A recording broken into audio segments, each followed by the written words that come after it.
The fourth lesson, the benefit of the virtue of humility. Narrator. The third lesson taught us the ways to accumulate kind deeds. Naturally, it would be best if people would practice kindness. But as humans, we are social beings. It is impossible to not come into contact with others in society. Therefore, it is important to know the ways to improve ourselves in dealing with others. The best way to do this is to follow the virtue of humility. A humble person in society receives support and trust from the general public. If a person understands the virtue of humility, he is the person who also understands the importance of constant self-improvement. This constant self-improvement not only includes the search for higher knowledge, but also encompasses the need to be more humane, better performance in daily duties, and improved communication with friends. Many benefits and rewards result from behaving with an understanding of humility. This lesson focuses on the benefits of virtue and humility, proven by Liao Fan's own experiences. You will be greatly benefited if you can thoroughly contemplate and understand these teachings. Liao Fan. In the I Ching, Book of Change, the hexagram of humility stated,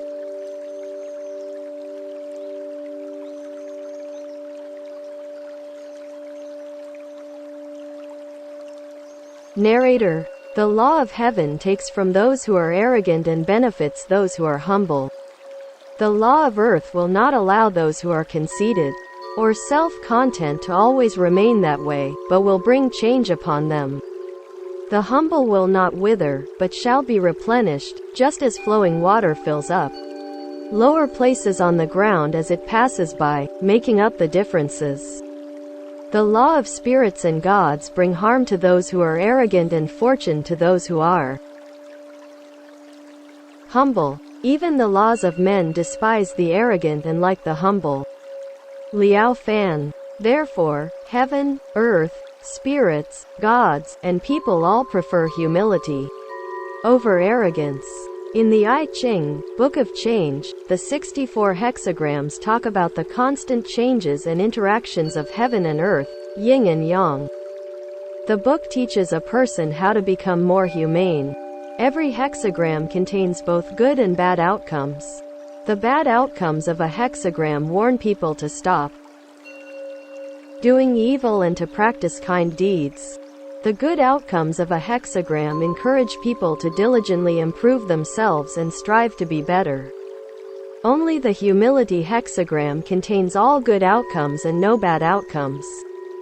The Chinese Book of History has also said, Narrator. A person's arrogance will bring him harm, and his humbleness will bring him benefit. Liao Fan. I often went to take the exams accompanied by others, and every time I would meet scholars who were very poor. I noticed that before they succeeded in passing the exams and became prosperous, their faces showed such humility, peace, and harmony that I felt I could almost hold that quality in my hands.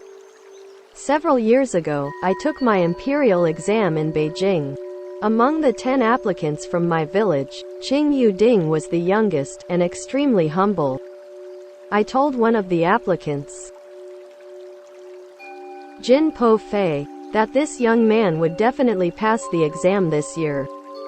Jin Po Fei asked, Jin Po, how can you tell? Liao Fan. I said, only those who are humble are qualified to receive fortune. My friend, look at the 10 of us. Is there anyone as honest, generous, and never tries to come in first, as Qing Yu?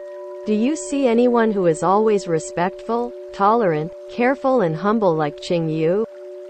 Do you see anyone like Qing Yu, who, when he is insulted, does not talk back, or who, when he is slandered, does not argue? Any person who can achieve such a level of humility will receive protection from the heaven, earth, and spirits. There is no reason he will not become prosperous. Narrator. Sure enough, when the test results came out, Qing Yuding had passed. Liao Fan. One year in Beijing, I was staying with my childhood friend, Kai Ji Feng. I noticed that he always carried himself in a humble way, and had a kind and accommodating appearance. He was not a bit arrogant, which was an immense change from his childhood ways. Kai Ji had a friend named Ji Yan Li who was straightforward and honest.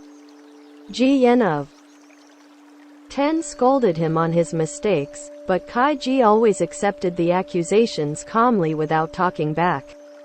I told him, just as there are signs which warn of coming misfortune, we can see that prosperity comes to those who have cultivated the cause for it.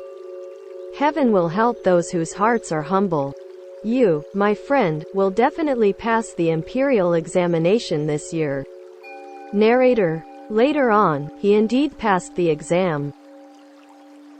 Liao Fan. There was a young man from Santong province named Yu Fangzhou who passed the first level of imperial examinations before he was even 20. Unfortunately, try as he might, he could not pass the succeeding exams. When his father was moved to another post in the government, Yu Fang went with him, and came to greatly admire a well-known scholar in that village named Minwu Qian. Yu Fang brought his own essays to show this man. He had no idea that Mr. Qian would pick up his calligraphy brush and blot out his entire essay. Not only was Yu Fang not angry, he sincerely accepted all of Mr. Qian's corrections and immediately changed his paper accordingly. Narrator. A young man who could be that humble and showed such willingness to improve himself was very rare indeed. The following year, Yu Fang passed the imperial examination. Liao Fan. One year, I went to the capital to pay my respects to the emperor. I met a scholar named Jian Suo Sha who had all the qualities of a great man, without a trace of arrogance. I felt the intense aura of his virtue and humility all about him. When I returned home, I told my friend, when heaven wants a person to prosper, it will first bestow him with wisdom. Wisdom can make a person honest and well-disciplined.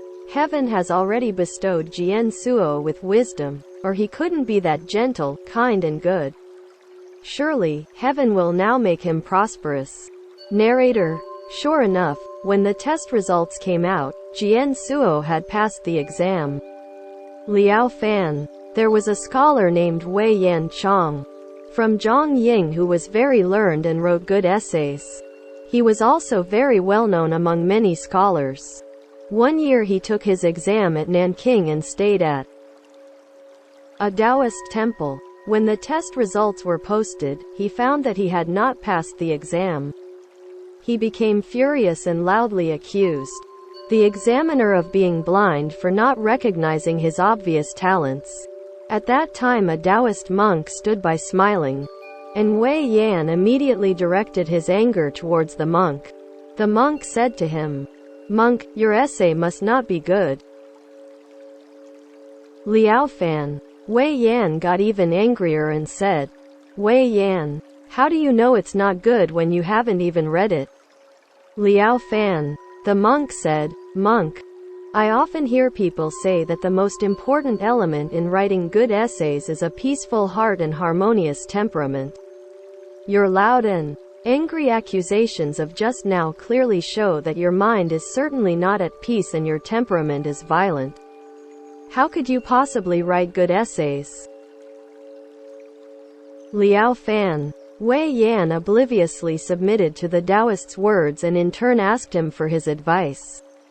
The Taoist said, "Monk, whether you pass or not depends on your fate.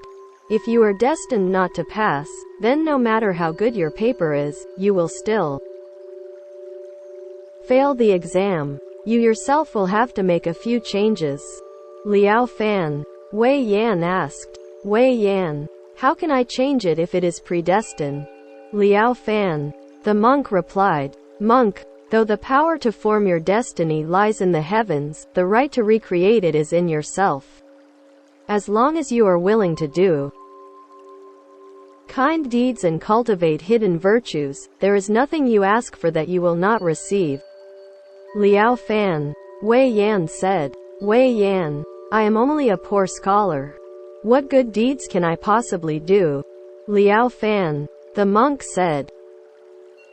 Monk, practicing kind deeds and accumulating hidden virtues all stem from the heart. As long as you constantly harbor the intent to practice kindness and accumulate virtues, your merits are infinite and boundless. Take the virtue of humility for example. It does not cost anything. Why can't you be humble and reflect on your own essay instead of blaming the examiner for being unfair? Liao Fan. Wei Man Chong listened to the Taoist monk, and from then on suppressed his arrogant ways. He became very mindful of his own actions, and tried not to make mistakes. Every day he put forth additional effort to do more good deeds and accumulate more merits. 3 years later, he dreamed one night that he entered a very tall house, and saw a booklet that contained all the names of the applicants who passed the exam that year. He saw many blank lines. Unable to understand what it meant, he asked the person next to him. Wei Yan. What is this? Liao Fan. The person replied. Person. This is the booklet that contains all the names of the applicants who passed the exam this year. Liao Fan. Wei Yan asked. Wei Yan. Why does it have so many blank lines? Liao Fan. The person answered. Person. The spirits of the underworld check on the applicants every 3 years. Only the names of those who practice kind deeds and do not make mistakes are allowed to appear in this booklet. The blank lines used to bear the names of those who were supposed to pass the exam, but due to their recent offenses their names have been erased. Liao Fan. Then, pointing to a line, the person said. Person. Aha, for the past 3 years you have been very careful and have exerted such self-control that you haven't made any mistakes. Perhaps you should fill this blank. I hope you will cherish this opportunity and take care not to make any mistakes. Narrator. Sure enough, Wei Yan passed the exam that year and placed 105th. Liao Fan. From the examples given above, we know that spirits and gods are always watching our behavior from above.